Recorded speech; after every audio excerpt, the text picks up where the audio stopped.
Hello, guys, and welcome to another edition of a post-race analysis on the channel as we will analyze the Daytona 500 in its entirety. And first and foremost, before I get rolling into the video, I would like to kind of segregate this video into two separate, I guess, videos in a sense. And the first one's going to be addressing the Ryan Newman situation because obviously it's all over the news. It's on every racing fan's mind, especially a NASCAR fan. As a diehard NASCAR fan myself, you never want to see any driver go through what Ryan Newman had to go through last night and is still going through along with his family today. My thoughts and prayers are out with him. I was scared. I was really scared. Not so much as it happened, because me being a Ryan Blaney fan, I was rooting for him.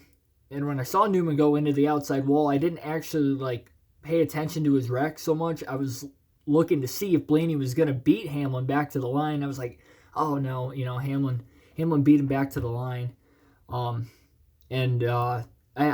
then they showed obviously Newman, sliding on his lid. I was like, oh wow, I didn't even, realize that happened. And we've seen that a lot in NASCAR over the years past, especially since Dale Earnhardt Sr.'s crash back in 2001. We've seen hard, vicious crashes. Everybody's walking away, and we just become accustomed to it over time. And we take for granted the safety that NASCAR has given the cars and the drivers, in a sense, in today's sport. So when you see something like that, as me being a young fan that was too young to remember Dale Earnhardt Sr.'s wreck, it really does make me take a step back. And it goes to show for, I guess, all those people out there that don't think the sport is dangerous. You're running 200 miles an hour, close packed together, and accidents like that happen. Again, thoughts, prayers go out to the Newman family. I really hope he's going to get a full, lengthy recovery. All we know right now is that he's in critical condition, despite the fact that Steve O'Donnell reported late last night that they are non-life-threatening injuries. So really, he's going to live, essentially, is what we're getting out of this. We don't know. As a public media aspect, we don't know, what the state of Ryan Newman is in right now. So that still scares me. He's been on my mind all day today, all night last night. I wouldn't have been able to sleep last night until I heard the news that he was at least going to live. It helped me sleep a little better last night. Because even though I'm not necessarily, I should say, I respect Ryan Newman. I respect how he races. He's got his own brand. He's built his own brand of how he races. He's well respected in the garage. He's a series veteran, a possible future Hall of Famer. Although he's not my favorite driver, I do respect him in that aspect. And we actually had a cat. I had a cat named Newman growing up. We named him after him. We had a collar, the number 12 collar, when he drove for Penske back then, around the cat. That was its collar. It's kind of weird looking back on. But no, I really hope for the best, and all my sincerity, I guess, can't express it enough. I might go into another length of what I think NASCAR should do going forward. Really, we can't expect immediate change right now. The only thing I could think of, I'll speculate that later. So the race as a whole. The Daytona 500, if you not exclude the finish, but if you exclude the Ryan Newman aspect of the finish, I thought it was a pretty great race. I thought it was possibly one of the better Daytona 500s we have had, maybe probably, in my opinion, since the 2016 Daytona 500 for sure. I think it surpasses that, because I wouldn't say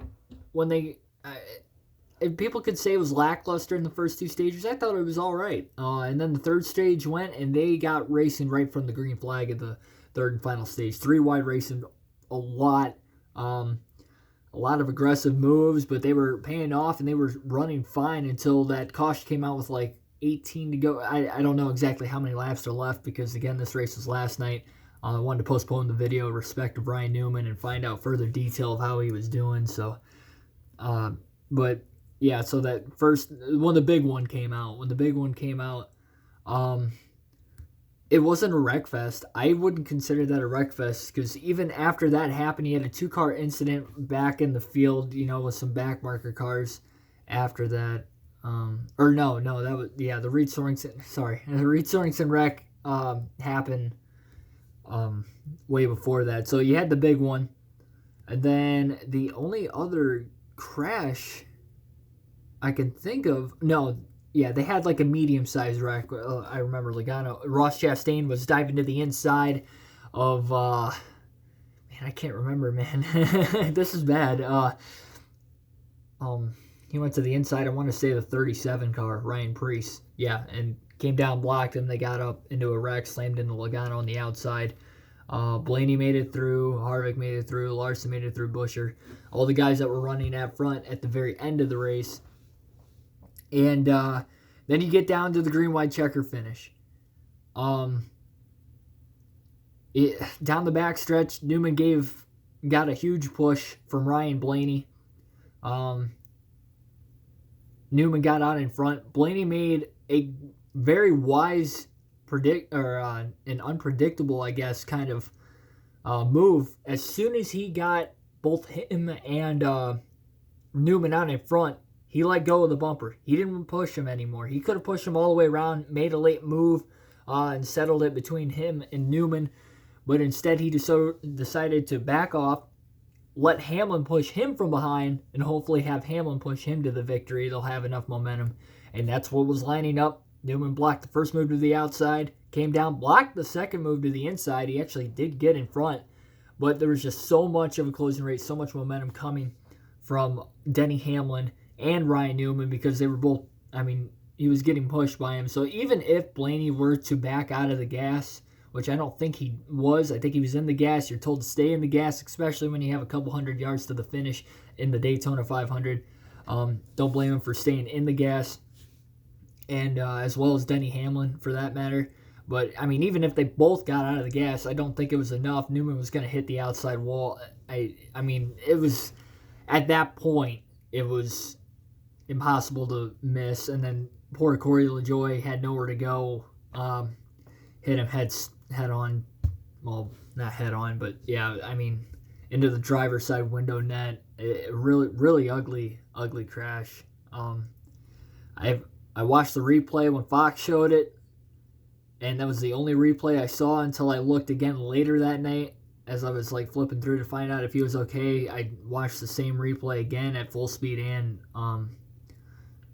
the finish of the race, and then when they showed the slow-mo replay, I watched it again so I could actually figure out, okay, how exactly it happened, because I'd only saw it once, and although I didn't want to see it again because there was a possibility that he could have passed at that point, nobody knew what was going on. I just wanted to kind of clarify my mind, okay, so that is what happened. It was an ugly finish to a great race. It was the closest finish in Daytona 500 history. It was second closest, sorry. Blaney barely beat, Hamlin barely beat Blaney back to the line. My preseason prediction video, I had Ryan Blaney winning, and then I predicted for the Daytona 500 that Denny Hamlin would win. They both finished first and second. I don't know how I predicted that. I really don't know. So I'm 1-0 on predictions this year for that. But that's besides the point. Get well, Ryan Newman. And again, well wishes to you. Don't really have much else to say in this one. My fantasy team did pretty good this week, scored 180 points. So I'm in the top tier.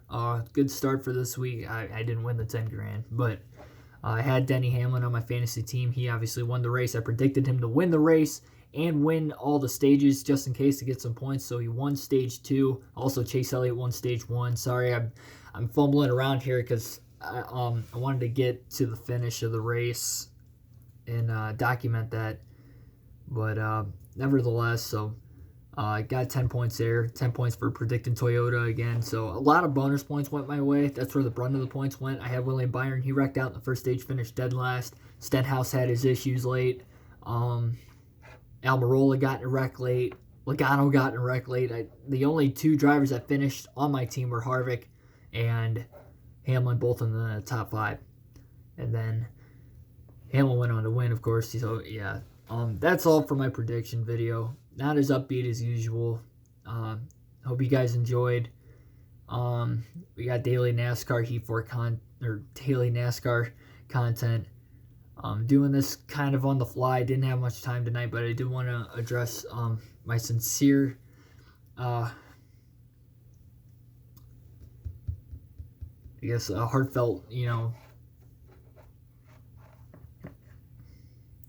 Ryan Newman well wishes. I didn't know how to word that. Sorry that I kind of stuttered there, but I couldn't think of what I wanted to say. I'm just kind of rambling on at this point. Sorry. But just wanted to address the issue. We might have more videos coming up here as on this topic. I can't guarantee it. I do have a live stream coming up here tonight. It's going to be a special one. Hope you guys tune in. You'll see why. Thanks for watching.